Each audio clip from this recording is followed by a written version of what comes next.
Halo teman-teman semua, sekarang balik lagi. Saya kedatangan tamu yang spesial, jauh tapi dekat di hati. Kenapa? Karena dari Timur Leste.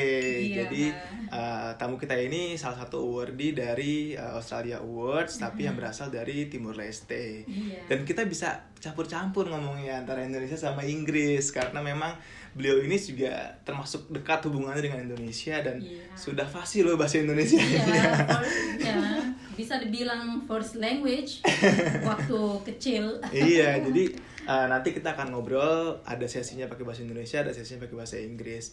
Kita ngobrol santai aja, nggak usah yang tegang-tegang Kak Zela ya. Dan beliau ini juga alhamdulillah mau nyempetin waktunya buat ngobrol bareng kita, teman-teman semua yang di awardee.id. Jadi buat teman-teman semua yang belum di-subscribe channel YouTube-nya Awardee ID Channel, segera di-subscribe ya. Dan juga follow Instagram akunnya awardee.id. Oke, Kak Zela, sebenarnya kita santai-santai aja ngobrolnya. Iya, boleh. Jadi Kak Zela selain dari Australia Awards, sebelumnya pernah dapat beasiswa apa lagi nih? Oke, jadi selain Australian Awards, aku waktu berapa ya, 6 tahun lalu dapat New Zealand Aid Award. Jadi bachelor aku itu di New Zealand, Bachelor of Arts, major in Psychology and Social Science at Auckland University of Technology. Oke, jadi Australian Award, bukan Australian Award, New Zealand Awards waktu itu tahun 2009. Jadi di New Zealand aku ambil Bachelor of Arts, major in Psychology and Social Science. Jadi it's a double major yang aku ambil di Auckland University of Technology dari 2010 selesai 2013. Okay, 3 years. Yeah. 3 years, yeah, 3 years. Is that possible or because you are just so smart so you graduate earlier? No, it's the course duration. The course duration. Yeah, so I had 1 year of bridging program, they call. Okay. Because what happened, like in Australia as well, if your secondary school is not up to the standard, they will let you do bridging program, which is like if Indonesia it's like D1. Yep. So it's a 1 year certificate course. Then I go into the bachelor degree, which is 3 years. That's their minimum duration for 3 years. It's a very, very famous scholarship in your country? Oh yeah, it is. Not only in my country, but also around the world, like Australia Awards as well. It's one of the prestigious scholarships. And I was among the 5 people who successful in the scholarship, and the applicants was about 1,000. 1,000? Yeah. So 5 people? 5 out of 1,000. Wow. Yeah. Look. But it's not impossible. It's not impossible. It is not. But if there is little chance, it is not impossible. It is still possible, right? Yes, exactly. My first scholarship I applied was the Australian Awards.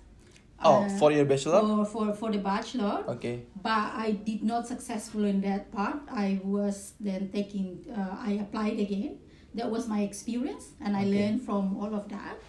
So then I applied the New Zealand Aid scholarships. Then I got successful. Okay, another lesson for you guys. So if you are not pass for one scholarship, don't give up. No. Never ever give up. Never a lot of other scholarship in the world that you can apply as well. Yeah. In fact, I take my first experience for me to learn only. I did not. My goal was to get into there to learn about the system. Yes. So I've known it, and I really like this both scholarship, Australia and New Zealand. So I targeted the two. Then Australia scholarship came first, so I go there to learn how the application process works, how it feels to be in the interview, how it feels to be in the test. Then I knew exactly what was the things that I did not learn, I did not do well, or at least I need to improve. Then I work on that. Then I apply the New Zealand Aid scholarship, and it works. So you just one shot for the New Zealand Aid? Yes. One shot? Yeah. And which stage for your Australia Award scholarship at that time?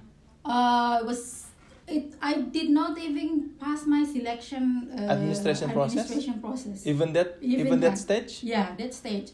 But then I was already before that there was a lot of preparation, so I learned from that, and also a lot of friends who were more senior than me at the time. So I built a connection. Then I learned as much as possible. Every stage is a learning process, and it's up to you to really use what stage.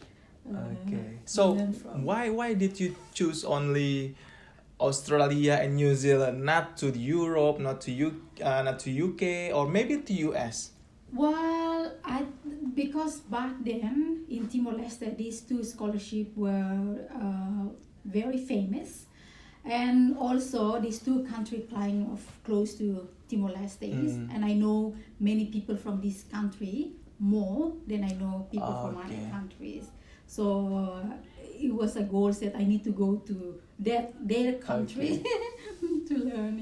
Okay. So could you tell us to the awardees here what the process that you faced during the New Zealand 8 at that time? Okay, so the first thing I want to say is the process is changing every time. So it's depend to their own policy as well.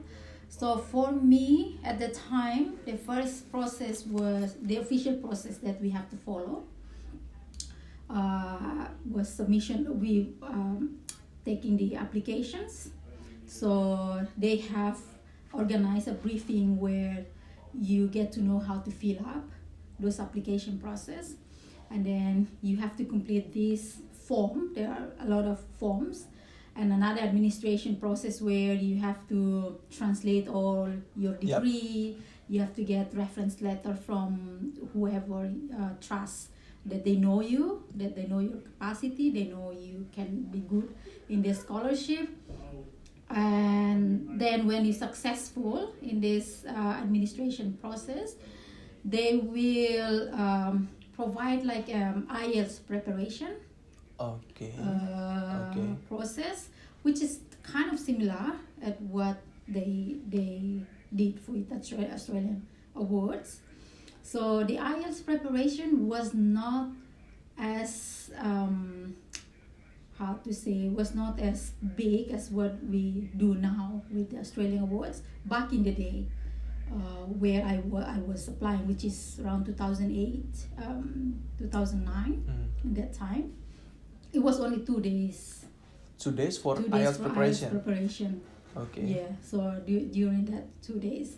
And then when the IELTS, if you're successful in the IELTS, then you go into interview. Yeah, and there was, in my time, it was about 7 panel members that time.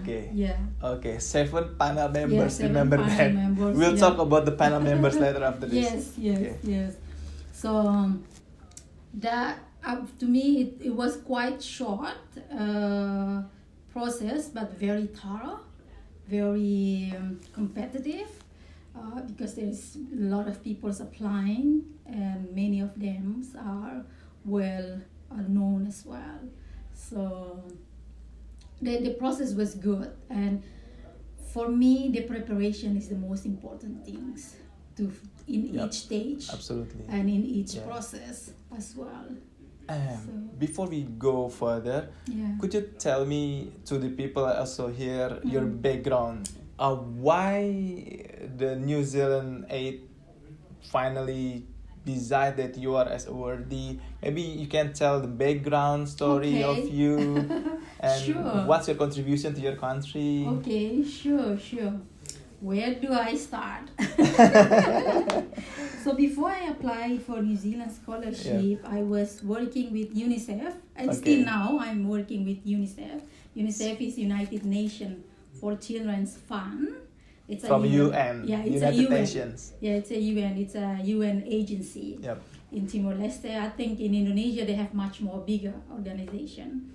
So I was working as communication and information assistance in UNICEF at the time. Prior to that, working with UNICEF, I was working with the United Nations mission Okay. in a clinic as an administrative officer. Wow. Yeah. From the very low From stuff. the very low. Okay, my first job. Yes. My first job was working with UN. So I graduated my high school in 1999. Okay. So my batch is the closer of Indonesian curriculum. Okay. So my batch, we close the Indonesian curriculum because we go into the referendum. Okay. So I graduated in June 1999. We went into election in August Ah, yeah. 1999. Yeah. So we were the last batch Yeah. of Indonesian curriculum. Wow, Yeah. look very close Very to our close. to Indonesia. Yeah. Well, still now, it's different country, but I think we're like sisterhood with Yes. Indonesia. That's for sure. Sisterhood. Yeah. So I graduated in there. So we separated from Indonesia in August, and then there was a little bit trouble that time. I went to the mountain. As you know, what happened after the referendum, we don't have to go there. We just enjoy the good things we have, and that was part of the story. So I came back from the mountains, I think around October. So in October, then everything was different. We are no longer part of Indonesia. All the infrastructure, 99% of the infrastructure were collapsed, as you know, because there were many people like the Indonesian army. They would not agree with what happened, and they organized. So I don't have to go there. To keep short, I have to look for job because there was no school. Yep. Nothing. Everything were collapsed. So my first job was a cleaner. Yes. Take a note from a cleaner. Yes, I Okay. work as a cleaner, and in the United Nations clinic. It's in a medical clinic when they needed Oh, cleaners. I They were see. recruiting cleaners. Okay. So I was like, while waiting for the university to be available, let me do something. Let me use my time. And my goal was to learn English, going to there. So I will do cleaning, but I will came out good with my English language. So that's what I did. So every day, as a cleaner, we start work early. Our work starts at 7 to 9 because the staff will come at 9 o'clock. So I work from 7 to 9, and then we start again at 11 to 1. Okay. Because when the staff they come in, then the major cleanings would have been done. Okay. So we'll just support with small cleaning if patients come in and they need it, etc. But then during that 9 a.m. to 11 a.m., we have kind of a break time. Not really a break. We'll do cleaning outside, but like a small cleaning. The major cleanings would have been done by that. And during the time, I use my time to help anybody in the room just to learn English. Yeah. So there was a lot of funny things when I learned English because back that time, a lot of UN members came from all over the I world, see. came to the country.